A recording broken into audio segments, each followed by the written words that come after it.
force of friction, the force of friction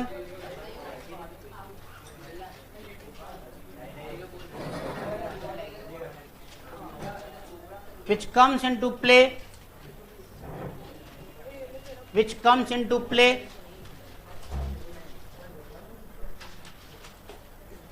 the force of friction which comes into play when a body moves over the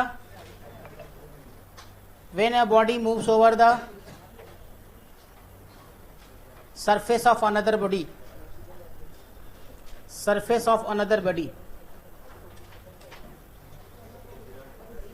or there is a relative motion between two bodies, or there is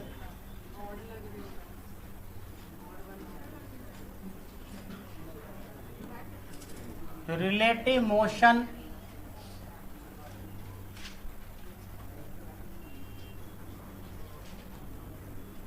between two bodies,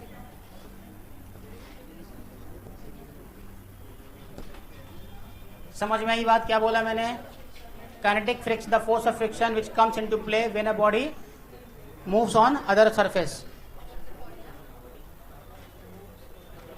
when a body moves over the surface of another body. ठीक है, अपने मन से भी बना के लिख सकते हो, ऐसा कोई बहुत बड़ा डेफिनेशन नहीं है. और when there is a relative motion between two bodies, दो बॉडी के बीच में कोई रिलेटिव मोशन होगा तभी क्या आएगा? काइनेटिक फ्रिक्शन आएगा. Not only for tendency of relative motion, there is a relative motion और relative tendency of relative motion is called friction. तो जहां टेंडेंसी ऑफ रिलेटिव मोशन होता है वहां पे स्टैटिक फ्रिक्शन काम करता है, और जहां पे रिलेटिव मोशन हो जाता है वहां पे काइनेटिक फ्रिक्शन काम करता है. अरे चमका सबको? अब्दुल्ला को उधर समझ आया? संस्कार समझ आया? क्या बोला मैंने?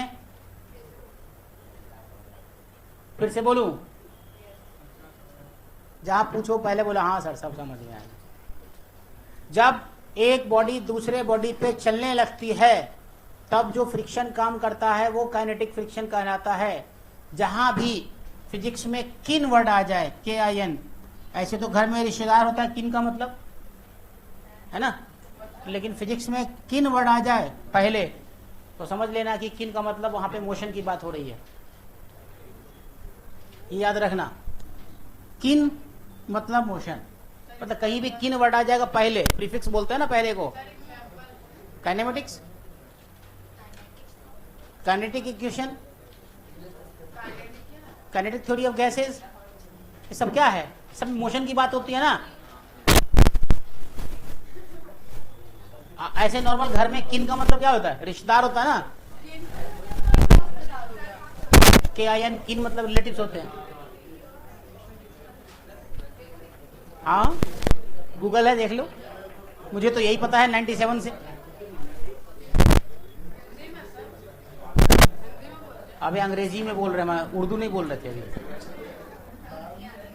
हाँ, तो क्या हो गया? बिटवीन टू बॉडीज, तो क्या आएगा आपका? Kinetic friction. Kinetic friction, there is a relative motion between two bodies, then there is a kinetic friction. ठीक है. अब काइनेटिक फ्रिक्शन में जो इंपॉर्टेंट ये है, इंपॉर्टेंट ये डायरेक्शन, सबसे इंपॉर्टेंट इसका होता है डायरेक्शन. काइनेटिक फ्रिक्शन का डायरेक्शन को कैसे हम लोग, ए लड़की बकड़ बकड़ किए हुई है तुम दोनों. जब से पहले तो केवड़ी का साथ छोड़ी है बकने में, अब यहां पर आकर के दोनों दो हंसों का जोड़ा बन गया है.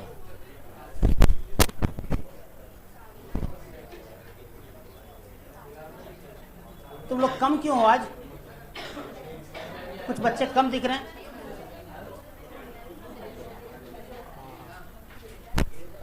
हाँ चलो, तो डायरेक्शन ऑफ काइनेटिक फ्रिक्शन क्या लेंगे?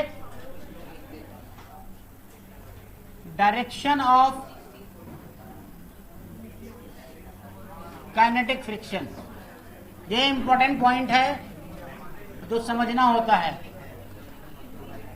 सबसे आसान चैप्टर फ्रिक्शन है और सबसे टफ न्यूमेरिकल इसी का होता है. सबसे टफ चैप्टर कौन सा है? Rotational motion. जब हम पढ़ाएंगे तो पता चलेगा कि बहुत ही आसान है, जब तुमको हम पढ़ाएंगे तो। नहीं वैसे है, बहुत ही गंदा चैप्टर है। अब खुद ही कंफ्यूज हो जाते हैं कि हो क्या रहा है यार, है ना। क्या है सुनील संतोष, वीडियो देखा था तुम? पूरा देख लिया? 6 का 6 वीडियो। लेक्चर 2 में तो काइनेटिक ही कराया ना, डायरेक्शन ऑफ काइनेटिक फ्रिक्शन। तब आज सिरिल पढ़ाएगा सबको।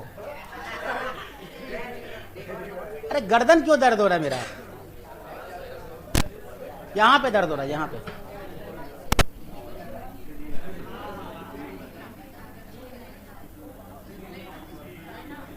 एक बॉडी है, इस पर लग रहा है, इसकी वेलोसिटी इधर है, ठीक है। और ये मान लो 5 मीटर पर सेकेंड है, 5 मीटर पर सेकेंड। कबड्डी खेल रही थी क्या तुम? इतना दूर चलाया तुम्हारा?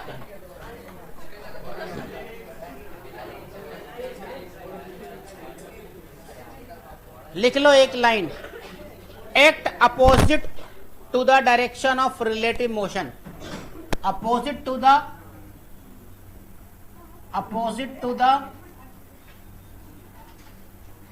Direction of relative motion. Relative motion के अपोजिट डायरेक्शन में इसका डायरेक्शन एक्ट करेगा। Act opposite to the direction of relative motion.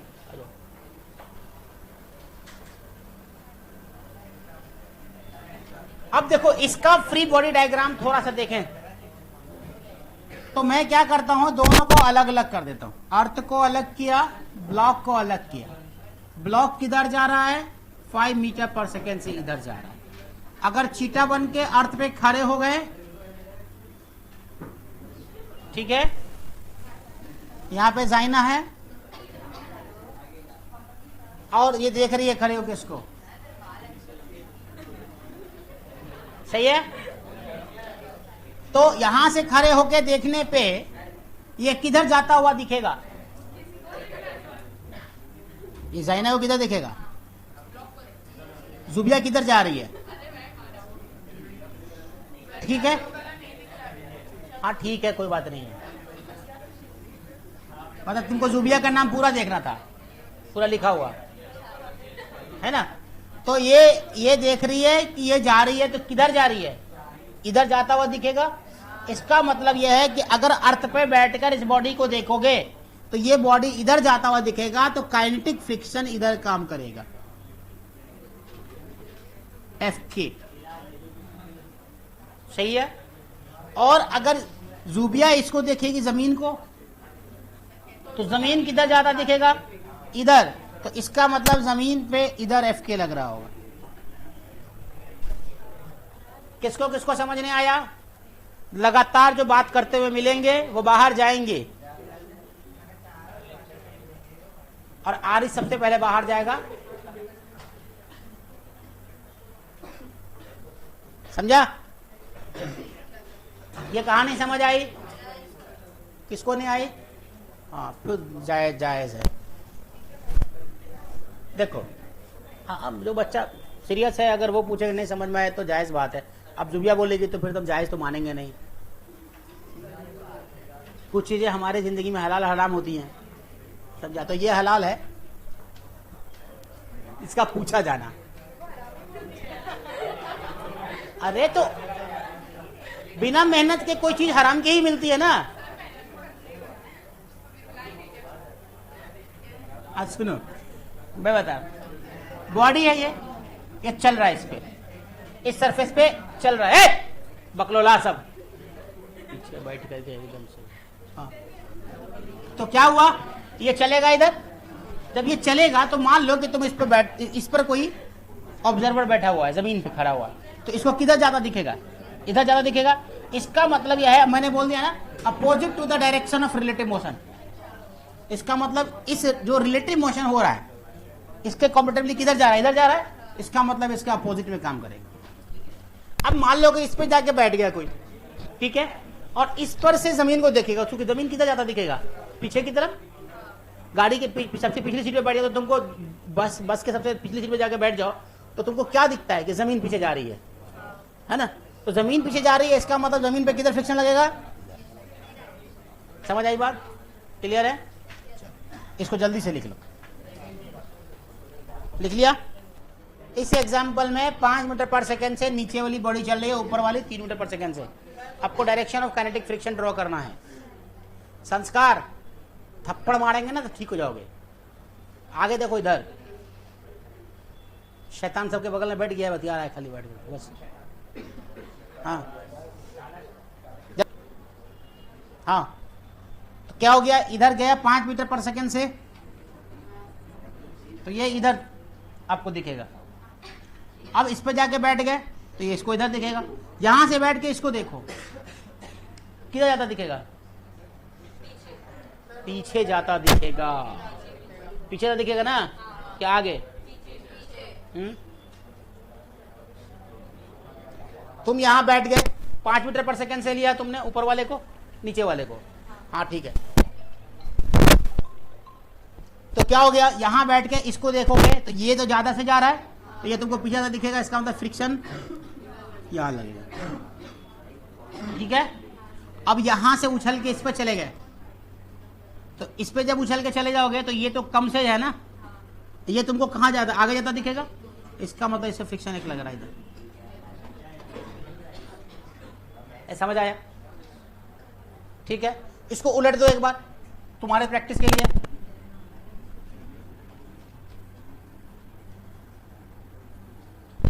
ये कर दो 5, ये कर दो 3, एक बार इस बार करके देखो क्या हो रहा है।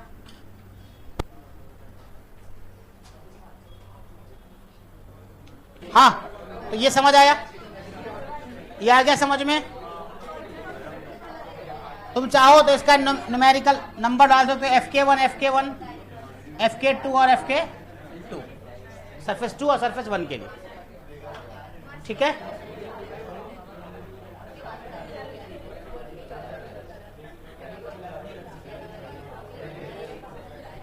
चलो नेक्स्ट एग्जाम्पल।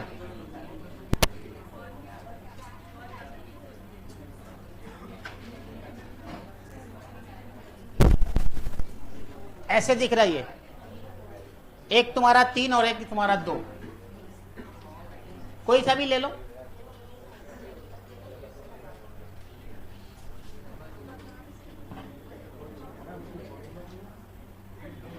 हाँ कोई बात नहीं है,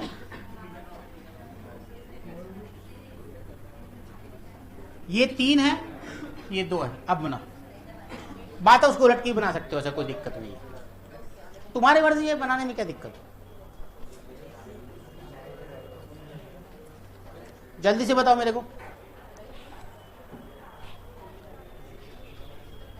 कोमल बनेगा। अरे ये बहुत इंपॉर्टेंट प्रैक्टिस है, एक बता के निकल जाऊंगा, फिर ज्यादा हल्ला करोगे तो सिर्फ एक एग्जांपल देके निकल लूंगा, फिर मत कहना कि सर आपने पढ़ाया नहीं।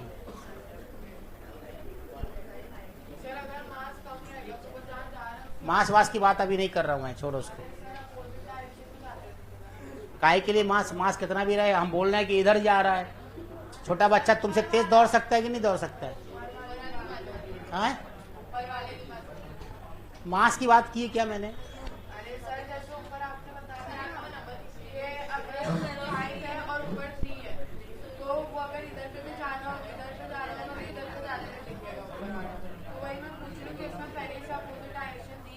हाँ बिल्कुल, तुमने मांस बोला था इसलिए मैंने। अगर बड़ा भी है तो उससे क्या फर्क पड़ेगा? बड़ा है बूढ़ा आदमी है, छोटा है बच्चा आदमी है, तो कौन तेज दौड़ेगा? यहाँ उसकी बात ही नहीं कर रहा हूं मैं, हाँ सही है।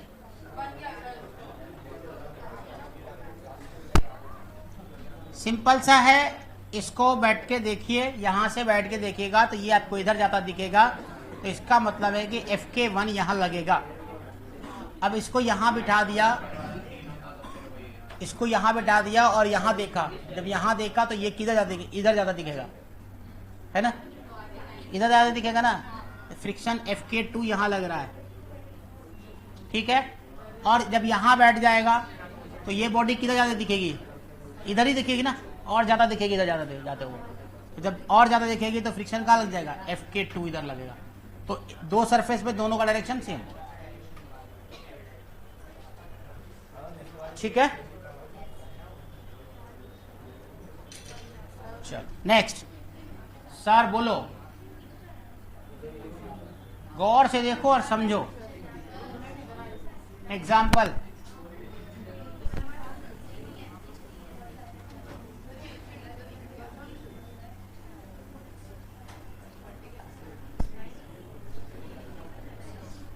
तीन बॉडी है आपकी, 135, 1 मीटर पर सेकेंड, 3 मीटर पर सेकेंड और 5 मीटर पर सेकेंड। अब आपको बताना है, हल्ला मत कर,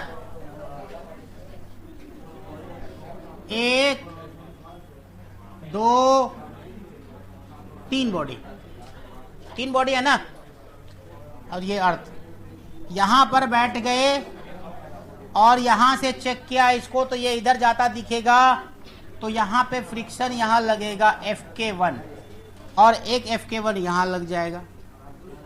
अब यहां बैठ गए, यहां बैठ के इसको देखे, ये किधर जाता दिखेगा, पीछे की तरफ, इसका मतलब फ्रिक्शन यहां लगेगा Fk2, ठीक है। यहीं पर बैठ के इसको चेक किया वो पीछे की तरफ दिखेगा, है ना, ठीक है। अब यहां पर बैठ गए तो इसको चेक किया तो ये कहां जा रहा है भाई साहब, ये आगे जा रहा है, क्योंकि और ये तो पीछे जा रहा है, तो ये और आगे जाता दिखेगा, है ना, ये और भी आगे जाता दिखेगा। तो यहाँ पे आपको Fk2 लग गया, सही जा रहे हैं, चेक कर लो। अब इसको देखोगे तो ये पीछे जा रहा है, तो ये और आगे जाता दिखेगा, तो Fk3 यहाँ लगेगा, ठीक। अब इस पे चले गए, यहां से चेक किया इसको तो ये किधर जाता दिखेगा, पीछे की तरफ, तो फ्रिक्शन Fk3 यहां लगेगा।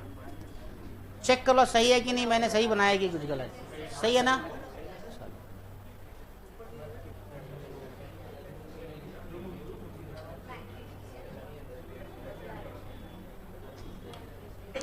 ला ला ला ला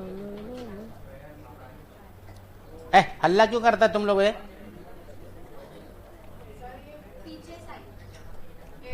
चेक कर, ऊपर जाता दिखेगा उसको ऐसे, हाँ भी ठीक है, दोनों चल रहा, दोनों की वेलोसिटी दी हुई है ना, तो दोनों चल रहा है। पीछे क्या देख रहा है, बैठा देंगे आगे यहाँ पर,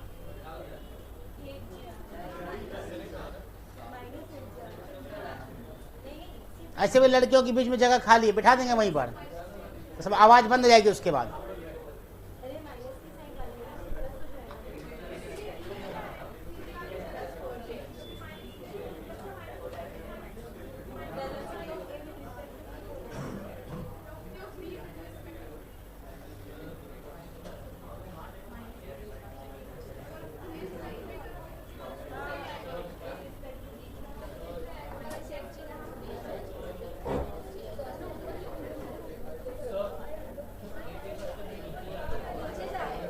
ऊपर जाएगा 8J आ रहा है ना, है चेक कर, VBA तो VB3I -4J -3I plus 4J, 3I cut गया, 8J -8J आ रहा है, तो -8J तो नहीं जा रहा होगा, तो उल्टा लिख दिया होगा मैंने, हाँ ठीक है, सही है। अच्छा बहुत हो गया इसका, बहुत हो गया,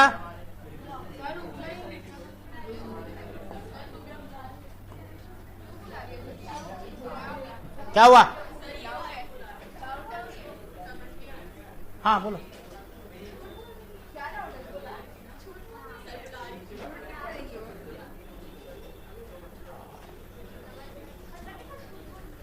अल्लाह कितना झूठ बोलती है। हो गया?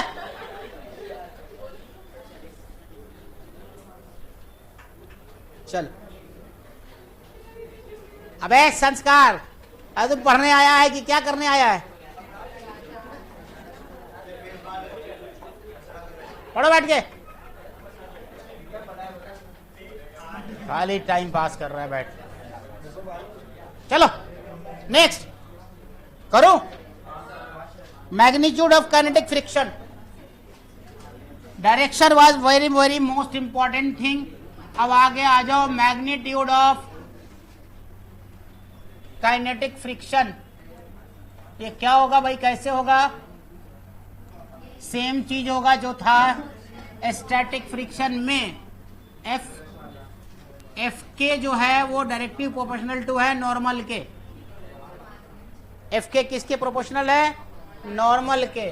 तो एफ के को आप म्यू के इंटू एन लिख देंगे, वेयर म्यू के is the coefficient of kinetic friction.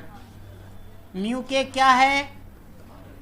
Coefficient of, Abu तालिब समझ आ रहा है? Kinetic friction.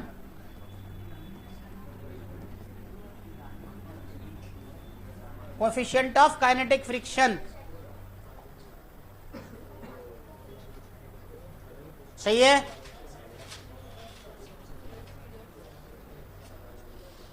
अब एक चीज बताओ मुझे कि दो चीजें तुमने पढ़ी, क्या क्या पढ़ी भाई? पहली बात आपने पढ़ी है कि एक होता है म्यू एस और एक पढ़ा आपने म्यू के, ठीक है? तो आप याद रखिएगा कि mu s is always greater than mu S. Mu s is always greater than mu के। लिख लीजिए, मुझसे इंटरव्यू में पूछा गया था। वो जो फिजिक्स का कोचिंग में जो इंटरव्यू देते हैं ना, उसमें, हाँ ब्रांड का मैं दे रहा था इंटरव्यू, तो उसमें पूछा था मुझसे कि काइनेटिक फ्रिक्शन बड़ा, उस दोनों में से कौन बड़ा होता है या दोनों बराबर हो सकता है क्या?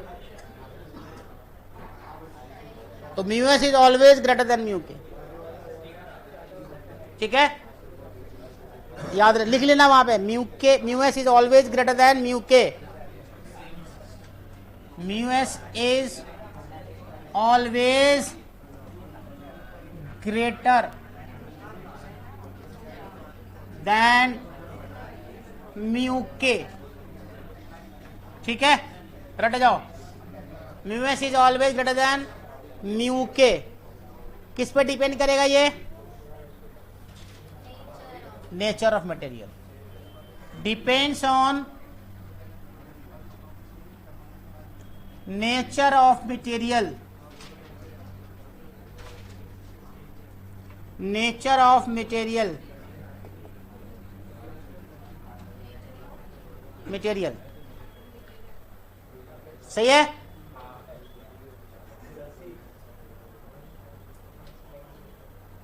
और एक चीज और लिखना कि म्यू के इज कांस्टेंट। एक बार जो तुम किसी बॉडी में म्यू के को लेके चल गए तो म्यू के ऑलवेज कांस्टेंट रहेगा, ठीक है? Kinetic friction always remains constant, लिख लेना। काइनेटिक फ्रिक्शन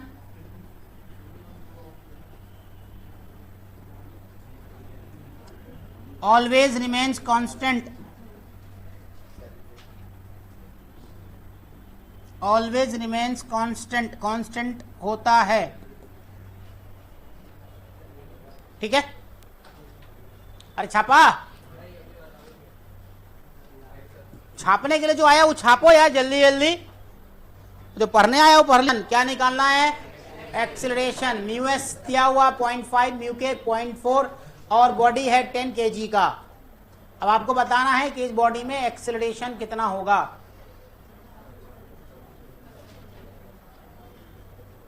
चेक करके बताओ, निकाल के मुझे बताओ कैसे निकलेगा।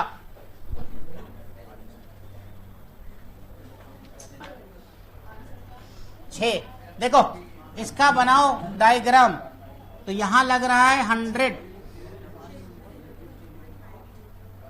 इधर क्या लग रहा है 100 न्यूटन, और यहां पे तो फ्रिक्शन लग रहा होगा, तो फ्रिक्शन कितना लग रहा होगा म्यूएस एफ एस या एफ के, जो भी निकालना है। पहले अच्छे से चेक करो कि ये मूव कर रहा है कि नहीं कर रहा। मूव करेगा ना, तो एफ एस मैक्स कितना आ रहा है, एफ एस मैक्स आ रहा है 0.5 इंटू एम इंटू 10, मतलब 50 न्यूटन।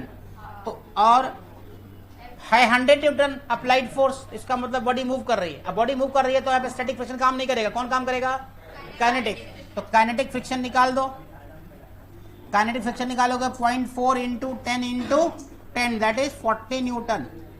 इसका मतलब यह है कि अगर आप इस बॉडी पे यहाँ पे 40 न्यूटन लग रहा होगा तो एफ नेट कितना होगा इसका 100 माइनस 40 दैट इज 60 न्यूटन। तो इसलिए आपका एक्सेलेरेशन हो जाएगा एफ बाई एम, तो एफ आएगा 60 डिवाइडेड बाई 10, मतलब 6 मीटर पर सेकेंड स्क्वायर आंसर। अरे समझा कि नहीं, किसको समझ नहीं आया पूछो, सब छाप लिया।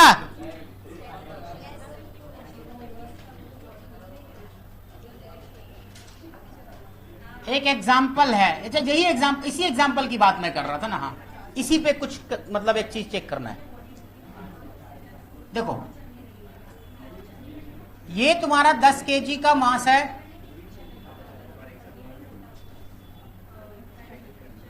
ठीक, एग्जाम्पल के तौर पे पहले देख लेते हैं। ये 10 केजी का मास है और म्यू एस की वैल्यू 0.5 दी हुई है, म्यू के की वैल्यू 0.4 दी हुई है। तो इसका मतलब कि इसमें एफ एस मैक्स जो है वो कितना लगेगा 50 न्यूटन, अभी अभी निकाला मैंने, ठीक है। अगर मैं आपसे बोलूं कि मैंने अप्लाइड मतलब एफ अप्लाइड यहां पे मैंने 10 न्यूटन लगाया, तो एफ एस की वैल्यू कितनी आएगी। ये जो एफ है यहां पे एक एफ अप्लाइड है, एफ अप्लाइड अगर 10 न्यूटन लगाया, अरे लड़का लास्ट वाला बेंच वाला आरिश, अगर मैंने एफ अप्लाइड 10 लगाया तो यहां पे फ्रिक्शन की वैल्यू कितनी होगी, बोलो।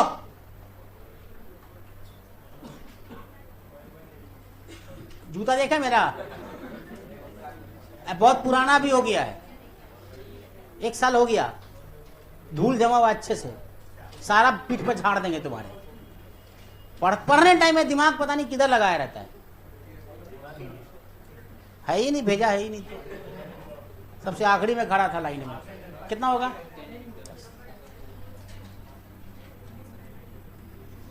F applied 20 newton, F S कितना 20 newton, F applied Fatima 30 newton, F S कितना, एफ अप्लाइड 40 न्यूटन, अयून एफ एस कितना 40 newton, F applied 50 newton, F S कितना,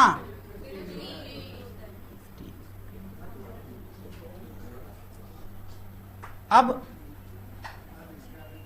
इसके आगे Arish F applied 60 newton, F S कितना, हाँ एज एक्सपेक्टेड। फलक कितना लगेगा 0, मतलब बहुत, कितना, अब तो पता ही नहीं है कितना लगेगा, कुछ भी पता नहीं है। यहां से बॉडी मूव करना स्टार्ट कर देगी, यहां पे क्या होगा, यहां पे कुछ भी पता नहीं क्या होने जा रहा है। तो पता करने के लिए अपने को क्या करना पड़ेगा, काइनेटिक फ्रिक्शन निकालना पड़ेगा, क्योंकि यहां से बॉडी मूव करना स्टार्ट हो गई है। साध सही बात है ना? अरे सबको समझ आया कि यहां के बाद बॉडी मूव करेगी, क्योंकि जो मैक्सिमम स्ट्रेटजिक फ्रिक्शन था वो कितना था? 50। इतनी ताकत थी उसको रोकने की। अब तुमने 60 लगा दिया तो बॉडी मूव करने लगेगी। अब बॉडी मूव करने लगेगी तो यहाँ पे कौन सा फ्रिक्शन काम करेगा? Kinetic friction. तो अब आपको यहाँ पे एफ के निकालना पड़ेगा और वो होता है 0.4 into 10 into 10, that is 40 Newton. अरे समझ आया कि नहीं? यहां तक कहानी समझ आई? अब इस कहानी में मैं आपसे पूछूंगा कि आपको एक ग्राफ ड्रॉ करना है, और यही ग्राफ आपसे पूछा जा सकता है नीट जेई दोनों में। सिर्फ डायग्राम देके आपसे सवाल पूछे जा सकते हैं। ये किसका डायग्राम है? कौन सा डायग्राम? काइनेटिक फ्रिक्शन को डिनोट कर। समझा? तो अगर आपने बोला कि भाई एफ अप्लाइड 10, तो यहां पे 0 0 है, 10 20 30 40 50 60 70 80। अरे नहीं, इतना काफी है। अब क्या करेंगे अपन?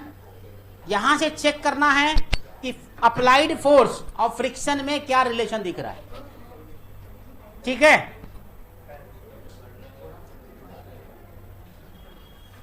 इसको मान लेते हैं अपन फ्रिक्शन है, और इसको मान लेते हैं अप्लाइड फोर्स।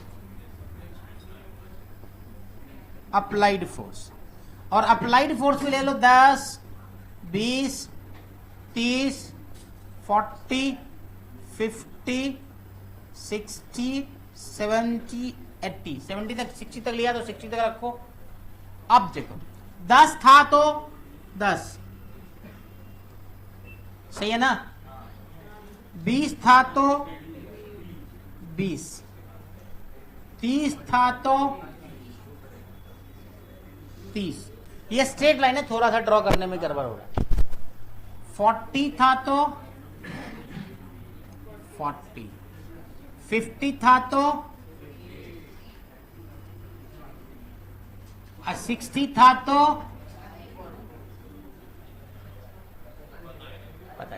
पता है ना? अब काइनेटिक फ्रिक्शन काम करेगा 60 पे, ऐसे हो जाएगा।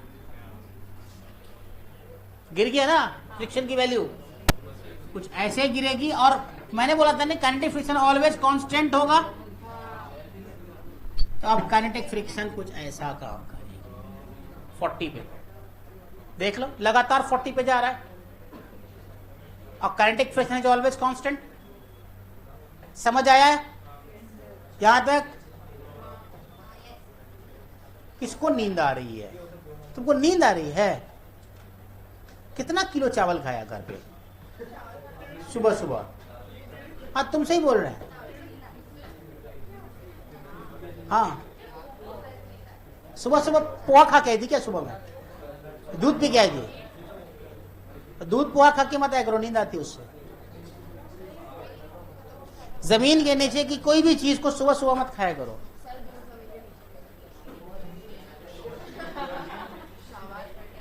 मतलब आलू की सब्जी, सुबह सुबह आलू भजिया आलू खा के आया हो? नहीं नहीं, जो भी जमीन में जो चीजें होती है ना, उसमें कार्बोहाइड्रेट ग्लूकोज बहुत ज्यादा होता है। कोई भी चीज वो आपको नींद लाने का काम, सुस्ती देने का काम करता है। अबे आलू खाओ सुबह सुबह 1 किलो, पता चल जाएगा। हाँ चल ये डायग्राम बना ले जल्दी से। हो गया?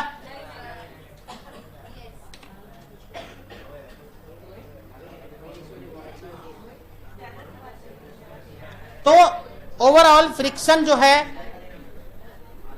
खत्म। हाँ फ्रिक्शन खत्म।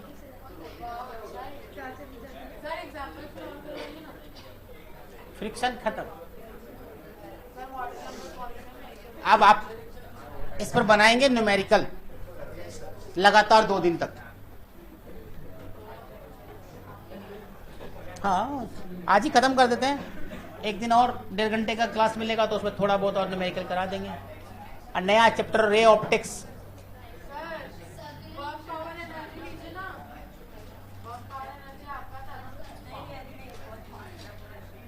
हो गया, चलो एग्जाम्पल। अब कुछ न्यूमेरिकल्स करते हैं इसके ऊपर में, है ना।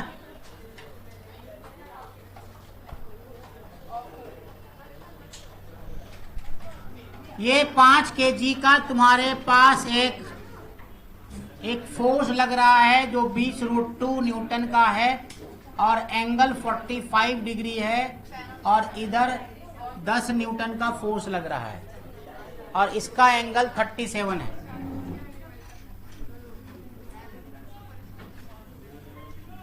ये देखो, find the kinetic friction. Friction तुमको काइनेटिक होगा कि क्या होगा नहीं होगा पता नहीं, अपने को फ्रिक्शन देगा। सिर्फ क्या पूछेगा, फ्रिक्शन निकालना। फाइंड फ्रिक्शन, और म्यूएस दिया हुआ है 0.5। अब जब म्यूएस दे दिया तो ऐसे ही क्वेश्चन पता चल जाएगा ये मूव ही नहीं करने वाला है। और ऐसे भी तो चेक करोगे तो तुम बॉडी मूव नहीं करेगा। पहले तो पता कर लो, म्यूएस म्यू के दोनों भी दे दें तो भी तुमको पता नहीं चलेगा, तब तुम निकाल सकते हो कि ये चीज क्या है, मूव कर रही कि नहीं कर रही।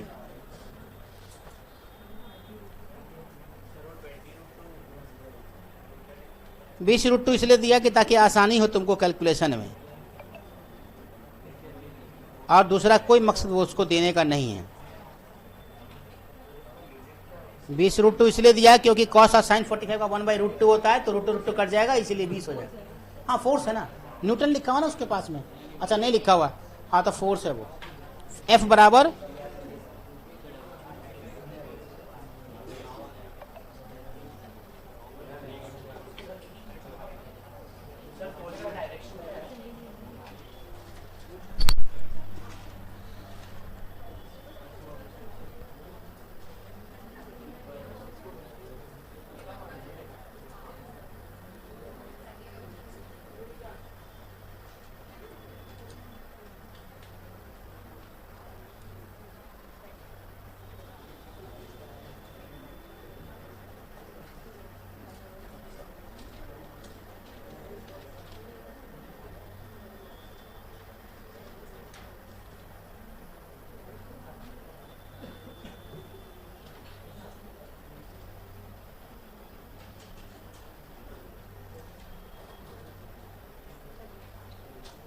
हो गया, बन गया।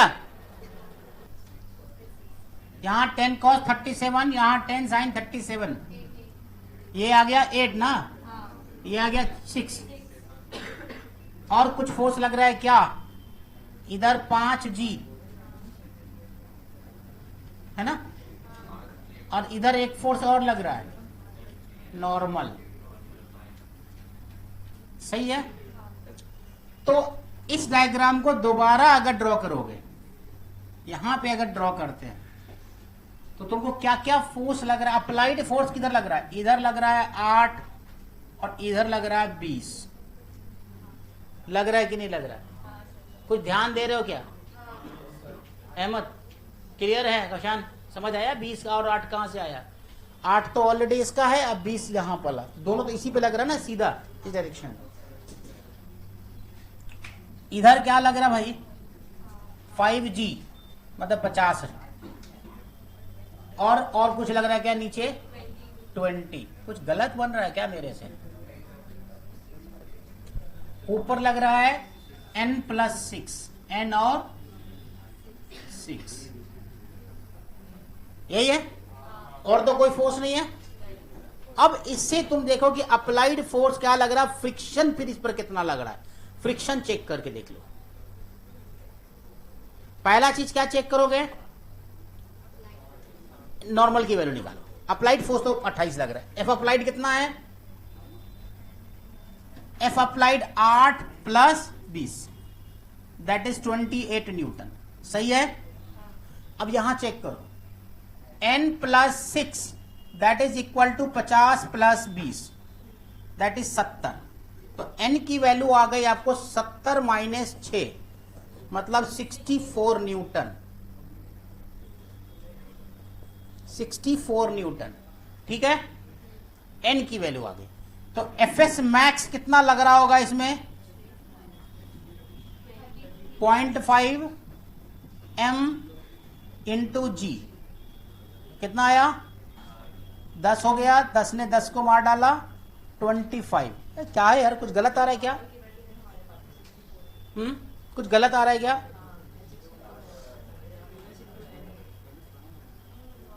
अरे हाँ यार सॉरी, ये बहुत बड़ा मिस्टेक किया मैंने, बहुत मेजर मिस्टेक किया मैंने, मेजर मिस्टेक किया। कहा गया, इरेजर करो। अरे किधर है? हाँ ये तो मैंने गलती किया ना, एन का वैल्यू तो था ही अपने पास। हाँ तो एफ एस मैक्स जो लिखोगे वो लिखोगे म्यू इंटू एन। तो म्यू कितना है? 0.6 लिया था कि 0.4? 0.6 ले लो। अब कोई दिक्कत है, 0.5 भी ले सकते हो, उसके लिए 0.5 लेके बना दो। मेरे को आंसर अच्छा आएगा इसीलिए बोला मैंने, 38.4 आएगा इसका, रटा हुआ आंसर है। ठीक है, तो आपके पास क्या आया? एफ एस मैक्स आया 38.4 न्यूटन, 38.4 न्यूटन। अप्लाइड कितना है आपके पास? 28 आया। कितना? इसका मतलब बॉडी मूव नहीं करेगा, बॉडी मूव नहीं करेगा। तो स्टैटिक फ्रिक्शन कितना होगा? 28 न्यूटन। बॉडी मूव नहीं करेगा तो स्टैटिक फ्रिक्शन 28 न्यूटन।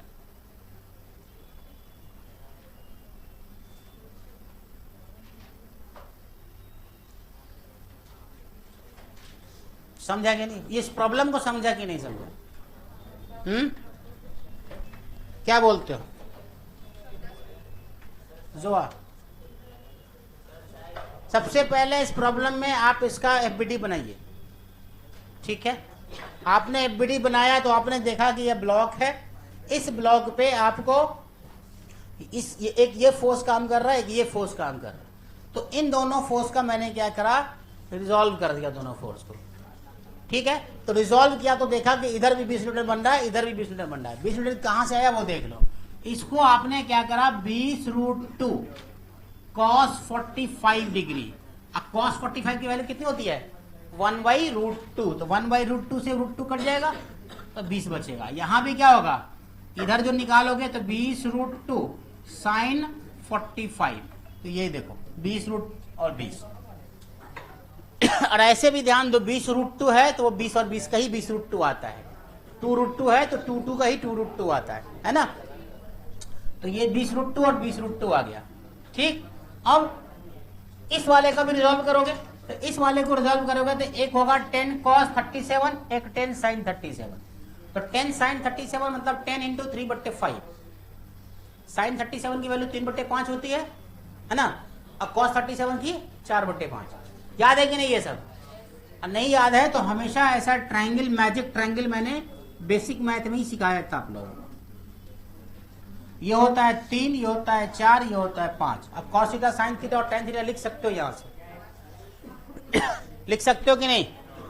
बस वही करना है। तो क्या किया फिर?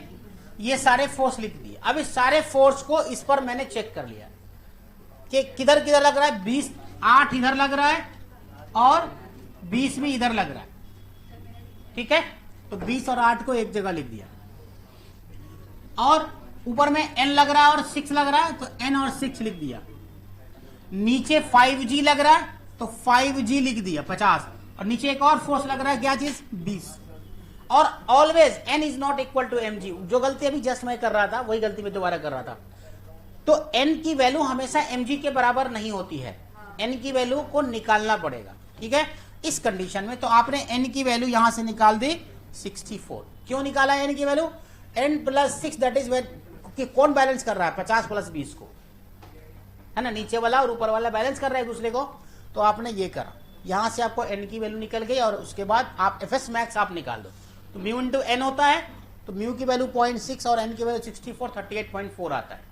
तो इसका मतलब यह है कि इसमें स्टैटिक फ्रिक्शन जो है एफ एस मैक्स, मतलब जो लिमिटिंग फोर्स ऑफ फ्रिक्शन है वो 38.4 है। और आप उसको दे कितना रहे हो? 28। तो क्या बॉडी चलेगी क्या? नहीं। जितना चाहिए उसको चलने के लिए उससे तुम कम दे रहे हो तो बॉडी नहीं मूव करेगी। तो स्टैटिक फ्रिक्शन की वैल्यू वही होगी जो अप्लाइड फोर्स होगा, मतलब 28 न्यूटन। समझा? क्वेश्चन पूछा जाता है बॉडी विल मूव और नॉट। क्लियर है अब्दुल रहमान?